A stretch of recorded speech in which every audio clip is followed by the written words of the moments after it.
Muito bem, estamos de volta com o Alerta RO. Muito boa noite para você que chegou agora no Alerta. Estou recebendo aqui a Fabíola Furtado. Ela é especialista em obesidade, é nutricionista, atende na Clínica do Coração, né, Instituto do Coração, não é isso, Fabíola? E no Instituto Vigor. Muito bem. Fabíola, seja bem-vinda aqui. Vamos bater um papo sobre obesidade. É um prazer ter você aqui. Obrigada, é um prazer estar aqui mais uma vez, né? Contribuindo aí com o conhecimento de todos. E eu fico super lisonjeada de estar aqui e poder compartilhar um pouco daquilo que eu sei. Maravilha. Bom, vou começar perguntando o seguinte: obesidade é só algo ligado realmente à alimentação ou uma coisa não tem nada a ver com a outra? Fala um pouquinho pra gente. Tem sim, tem muito a ver com a alimentação, né? A obesidade, ela é uma doença multifatorial, como nós sabemos, também é uma doença crônica. Então, a obesidade, ela pode ser genética, ela pode sofrer, você pode adquirir obesidade também através do ambiente em que você vive e também você pode ter aí a obesidade na consequência do estilo de vida que você leva aí durante anos. Como assim no ambiente que você vive? Às vezes você está num ambiente, por exemplo, vou te dar um exemplo bem clássico, que é do que a gente atende todos os dias. Órgão público, por exemplo. Não tem um órgão público que você vá que não tenha uma copa onde tenha sempre um pãozinho francês, um bolinho, um café com açúcar. E isso é ruim? Não, não é ruim. Porém, tem algumas pessoas que já estão num estado de obesidade que esses alimentos já não são tão necessários que faça parte da dieta desse paciente. E aí a gente precisa criar uma nova rotina. Então, o ambiente, ele modifica um pouco o padrão alimentar do paciente. Outro ambiente que nós chamamos de ambiente obesogênico, por exemplo, são as sociais que você tem. Os pacientes que estão sempre em sociais, tipo de sexta a domingo, estão sempre em churrasco, bebedeira, né, o alcoolismo em si. Falando dessa social, ela sempre traz acompanhado tanto a bebida alcoólica quanto os aperitivos, como um tira-gosto, o churrasco em si rico em caloria, a farofa, que é um grande vilão na nossa região, que é a farinha. Para a gente tirar a farinha do paciente aqui na nossa região é um pouquinho desafiador. Então, farinha engorda muito? É porque a farinha ela não tem caloria. Aliás, ela não tem nutrientes, ela só tem calorias. Só tem calorias? Só tem calorias. Então, ela é um carboidrato que ela é rico em calorias. Então, a gente precisa reduzir as calorias. Para a gente ter um emagrecimento mais saudável, a gente precisa ter um déficit calórico e um gasto energético maior. E na correria em que a gente vive hoje, a gente tem aí muitas academias, temos visto muitas pessoas cuidando da saúde, porém, a gente ainda tem pessoas que são sedentárias, né? Não tem tempo para fazer atividade física. Hoje, quais são as principais causas de obesidade? A depressão também traz obesidade? Sim. Ou problema psíquico, não sei. Os problemas emocionais também são fatores que levam à obesidade por conta do aspecto emocional mesmo. Tá com ansiedade, muitas vezes desconta na alimentação. Está com depressão, muitas vezes só toma medicação e dorme muito, ou não faz uma refeição mais adequada, faz uma alimentação mais palatável, uma alimentação mais rica em carboidrato, uma alimentação que vai te trazer mais satisfação. Então, quem está nesse quadro de ansiedade ou depressão, a gente precisa trabalhar uma alimentação mais rica em triptofano, colocar esse paciente, incentivar esse paciente a fazer atividade física para trazer essa motivação e essa alegria, essa dopamina através de outros fatores, como a alimentação e a atividade física, porque a medicação ela vai estar agindo, mas a gente precisa tratar também a causa de tudo isso. A gente precisa ir aonde tem o gatilho de tudo isso. A gente precisa trabalhar isso não só com a alimentação, como também um acompanhamento psicológico, na maioria das vezes com o psiquiatra, mas a atividade física também é um fator fundamental. Existe diferença, Fabíola, por exemplo, o fato de estar acima do peso e estar obeso? Sim. Existe diferença e qual é a diferença? Acima do peso é quando o teu IMC está acima de 24,9. Nós temos uma classificação chamada Índice de Massa Corporal. De 18 até 24,9 nós consideramos que a pessoa é eutrófica. Abaixo de 18 nós consideramos que a pessoa está baixo peso ou o antigo termo que era utilizado, desnutrido. Nós hoje chamamos de baixo peso. Acima de 25 esse IMC, você já está acima do peso, você já está sobrepeso. De 25 a 30, digamos que é normal. Passou de 30, a gente já liga um sinal de alerta. O IMC acima de 30 já entra na obesidade grau 1. Aí vem a obesidade grau 2, acima de 35, e a obesidade grau 3, acima de 40. E os obesos mórbidos, que nós chamamos, que foi classificado acima de 45, que é o IMC acima de 45. Então, essa classificação não define somente a obesidade, define somente o índice de massa corporal do paciente. Isso significa que ele vai ter muito mais, através de alguns exames a gente consegue detectar muito mais gordura, né, do que músculo. Então, isso é somente o índice de massa corporal que o paciente tem. A obesidade, ela vai se classificar também através de outras patologias, outras comorbidades que está associado ao acima do peso. Tem paciente que muitas vezes está com IMC de 30, mas ele tem lá diabetes, ele tem hipertensão, tem problemas cardiovasculares. Então, ele já entra dentro do padrão, ele já sofre de obesidade por conta dessas comorbidades. E aí, a gente já classifica que esse paciente ele já deve ter um cuidado, porque a doença obesidade já está instalada e a gente precisa trabalhar isso. A obesidade, desculpa, ela aumenta o risco da pessoa ter diabetes, pressão, enfim? Sim. Ela aumenta? Aumenta. Quando se fala em alimentação saudável, o que é alimentação saudável? Porque se fala, tem tantas regras aí, o que seguir, o que fazer. A pessoa que está querendo começar, eu vou me alimentar de forma saudável. Como se alimentar de forma saudável? A alimentação saudável ela é uma alimentação rica em frutas, legumes, verduras, vegetais, hortaliças, o básico que funciona. Então, assim, tudo aquilo que é criado dentro da indústria, ele já é um alimento que ele é modificado. Então, tem aquele ditado que nós utilizamos, que inclusive é uma das regras de ouro do nosso Guia Alimentar para a População Brasileira, que todos têm acesso, basta digitar no Google e você consegue ter acesso, que é desembale menos e descasque mais, ou seja, descasque mais uma fruta, descasque mais uma verdura e se alimente, quanto mais colorido o seu prato de alimentos naturais, mais nutritivo a sua refeição é. Isso sim é uma alimentação mais saudável. Em que momento a pessoa deve procurar ajuda? Em todos os momentos a gente precisa de orientação, desde as crianças até a terceira idade, até os idosos, por exemplo. Principalmente os idosos e as crianças, a gente deve ter esse olhar dentro desse parâmetro, porque as crianças, ela está ali no aprendizado, e tudo que ela aprende na infância, por mais que ela se desvie ali na adolescência, mas quando ela chegar na fase adulta, ela vai ter uma memória, e ela vai conseguir se recuperar muito mais rápido.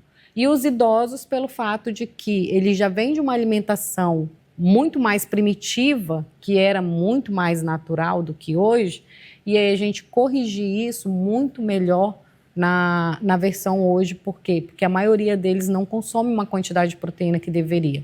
Então, acima dos 50 anos, 60 anos, os idosos eles já entram em estado de sarcopenia. O que é isso? Eles já vão perdendo massa muscular por conta da idade mesmo. E isso é comum. Então, a gente precisa incentivá-los a consumir um pouco mais de proteína. Isso com uma atenção maior para a terceira idade. Mas essa quantidade de proteína a gente deve enfatizar para todas as idades, porque é através da proteína que nós construímos músculo. Né? A gente mantém a massa muscular que nós temos. E é o que a gente perde com mais facilidade, é a nossa massa muscular. Dietas restritivas, elas funcionam mesmo ou elas podem trazer riscos? Elas trazem mais risco do que funcionamento, porque o que acontece? Quando você faz uma dieta muito restritiva, você entra num âmbito de tirar praticamente tudo. Um exemplo é a low carb, que todo mundo eu tirei pão, tirei arroz, tirei tudo de carboidrato. Traz resultado? Traz, porque aí você tirou tudo aquilo que gera açúcar no seu sangue e você vai, sim, desinchar ali de primeiro momento, porque você vai tirar toda a retenção hídrica, só que em algum momento aquilo vai fazer falta. Então, quando você tem orientação de como fazer uma dieta para você perder peso de forma adequada, a gente faz uma adequação. A gente equilibra a quantidade de carboidrato, a quantidade de proteína, a quantidade de gordura. E para cada caso, a gente tem uma estratégia. Por exemplo, quem sofre de diabetes, a gente utiliza carboidrato, mas os carboidratos mais complexos, ou seja, a gente aumenta a fibra, a gente aumenta os vegetais, a gente diminui e retira, na maioria das vezes, os carboidratos refinados, que são os pão branco, macarrão, arroz. Então, a gente trabalha muito com legumes, verduras e vegetais. Quando as pessoas que já fazem a cirurgia bariátrica, a gente já tem uma outra estratégia. As pessoas que já têm dislipidemia, que são os colesterol alto, a gente já tem outra estratégia. A gente já inclui mais ômega 3, mais fibras. Então, tudo isso são orientações. E para cada patologia, para cada problema, ou para cada situação que o paciente está passando, a gente tem uma estratégia diferente na nutrição. E a orientação é justamente para que se crie um novo hábito e um novo padrão alimentar. Porque se não criar, tudo que você está tratando vai voltar um dia e muitas das vezes volta um pouquinho mais resistente. Né? Existe um alimento vilão da obesidade? Ou é mito? Olha, nenhum alimento ele tem o poder de te engordar ou de te emagrecer de forma isolada. Isso é fato, né? Mas o hábito é que gera a consequência da obesidade. Um exemplo é você consumir mais carboidrato do que proteína, por exemplo. Pacientes que consomem muito mais massa, comida com mais molho, são comidas que elas são mais palatáveis, porém elas são muito mais calóricas. Então, dependendo da situação do paciente, em que estado ele se encontra no momento, esse alimento pode ser vilão para ele, como para outros pode não ser. Pode ser simplesmente uma refeição livre. Produtos Diet Light. Os produtos Diet Light, eles foram criados para retirar alguma coisa, né? Aí, tipo assim, o Diet e o Light, é porque eles retiraram algum produto. É igual o zero lactose. O zero lactose foi criado porque foi adicionado dentro do produto a enzima lactase. Ou seja, esse produto ele contém lactose, porém, essa lactose ela já foi quebrada, que aonde o paciente que tem intolerância ou alguma coisa nesse sentido, ele já vai consumir o alimento e já não vai ter tanto efeito para ele. Essas canetas que está na moda aí, Mounjaro e tantas outras, o que você tem a falar sobre essas canetas? As canetas emagrecedoras, elas funcionam muito, muito mesmo. É uma das ferramentas que está sendo muito utilizada contra a obesidade. Tem, sim, um grande benefício para o paciente, mas o benefício maior do paciente é ele ser orientado de forma que ele consiga perder esse peso e manter esse peso perdido. O que a gente tem visto muito é que o paciente, ele faz o uso das canetas e ele quer simplesmente emagrecer. E tratar a obesidade não é simplesmente emagrecer. Tratar a obesidade é você buscar saúde e qualidade de vida. Mas para você ter saúde e qualidade de vida, se você não mudar o estilo de vida que você leva, o padrão alimentar que você tem, o padrão de sono, padrão de atividade física, então é todo um contexto onde a gente analisa o que o paciente precisa melhorar, você não consegue manter esse peso perdido por muito tempo. E aí o que acontece é que você vai ficar sempre fazendo esse tratamento e a obesidade, pelo fato de ela não ter cura, se você não ficar mesmo fazendo o tratamento, ela vai voltar e o nosso corpo tem memória, então essa gordura, e o pessoal diz assim, eu perdi 10 quilos, agora eu engordei 15, agora para me perder 5 está difícil. E aí as pessoas dizem assim, essa gordura se tornou mais resistente. Mas não é que se tornou resistente. O nosso corpo ele é muito inteligente. Então, quando você entra numa dieta restritiva, através das canetas emagrecedoras, porque diminui muito o apetite, então a gente tem que fazer alguns cálculos para que o paciente mantenha pelo menos ali a quantidade de proteína correta, a hidratação correta, para não perder massa muscular e perder sim gordura, o corpo ele vai entender que você está agredindo o corpo e aí, o que gera energia para o nosso corpo é carboidrato e gordura. Se você não está ingerindo carboidrato, ele tem que segurar a gordura para que gere energia para o nosso corpo. Então, de uma forma bem simples, o fato é esse, o corpo tem ali uma quantidade de gordura, ele sabe que você precisa daquela quantidade de gordura e ele vai gerar energia para você através dessa gordura. Então, se ele liberar toda essa gordura para que você perca, você tem que estar fazendo uma alimentação correta.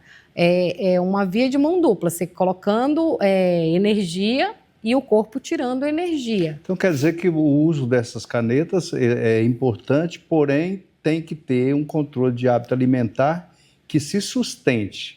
Olha, todas as ferramentas que nós utilizamos para o emagrecimento, ela precisa ter um controle e uma mudança de hábito alimentar e de estilo de vida, porque senão não tem sucesso. Se você não tiver uma reeducação alimentar, se você não tem um acompanhamento, se essa dificuldade, por exemplo, tem paciente que vai só no nutricionista e no educador físico e consegue manter a dieta, consegue perder peso e consegue manter isso ao longo da vida. Mas tem paciente que precisa de um acompanhamento psicológico, tem paciente que precisa do auxílio de medicação, como o Mounjaro, o Ozempic, Tirzepatida e tantos outros que vai vir outras drogas a mais. Vamos ter aí muitas novidades no mercado ainda, assim como o Ozempic ficou para trás, daqui a pouco Tirzepatida e Mounjaro também está para trás. Vai vir outras. Só que se não houver essa mudança no padrão alimentar, se não houver uma reeducação alimentar, todo o peso que você perdeu vai voltar, porque o hábito está ali, né? Com relação a doce, o pessoal fala muito de doce, que o doce engorda, que não sei o quê. É mito ou é verdade isso? É verdade, porque o doce ele é muito calórico, é a história da farinha, né? A história da farinha. A farinha, quem não gosta de uma farofa? Mas aí a gente não tem o conhecimento da quantidade de caloria que uma colher de sopa de farofa tem, por exemplo. A mesma coisa é o doce. Não posso comer doce se eu tiver de dieta? Não, muito pelo contrário, ele pode entrar no lugar do carboidrato, ele vai contar ali no seu plano alimentar também. Nem tudo é sobre calorias, tudo é sobre qualidade do alimento que você está comendo. Porque calorias, você pode comer tipo um sanduíche que tem 1.500 calorias, como você pode fazer uma refeição do dia inteiro que tem 1.500 calorias. Refrigerante. Refrigerante também é um alimento que ele é muito palatável. Então, eu sempre digo que todos os alimentos que são produzidos dentro da indústria, a gente deve ter cautela. Tem pessoas que podem usar de forma regular, tem pessoas que podem usar uma vez ou outra e tem pessoas que não devem usar. Então, depende muito do paciente. Todos os refrigerantes, eles contêm muito açúcar. Os refrigerantes zero, eles não contêm açúcar, porém eles contêm muito adoçante. E tem outros ativos como sódio, né, caramelo, amarelo, todas essas composições que ao longo do tempo e você consumindo, você está ali estragando principalmente seu intestino. Você atende em 2 lugares, você falou? Isso. Instituto? Eu trabalho no Instituto do Coração e trabalho na equipe do Dr. Tiago Pata no Instituto Vigor. Já tem 4 anos que O eu faço. Instituto do Coração também trabalha com pessoas que fizeram bariátrica? Nos 2 lugares eu Os atendo dois. com obesidade, seja por bariátrica, seja pelas canetas emagrecedoras, os 2 eu atendo obesidade. Bariátrica, por que a pessoa volta a engordar novamente? Padrão alimentar, a maioria das vezes. É esse controle alimentar que a pessoa tem que Porque ter. o que acontece? A bariátrica, ela diminui o estômago, né? Mas dependendo do alimento, como eu expliquei, como eu estava falando para você, os alimentos que são mais calóricos, um exemplo, moqueca de peixe. É uma delícia, quem não gosta? Mas é um alimento que é feito com dendê, leite de coco. Estrogonofe é feito com creme de leite. Então, são alimentos que eles levam um molho e eles são muito calóricos. Quando a gente vai fazer a quantidade de calorias e os acompanhamentos disso também são mais calóricos. Então, esses alimentos pro bariátrico, eles têm que ficar muito mais atentos. Por quê?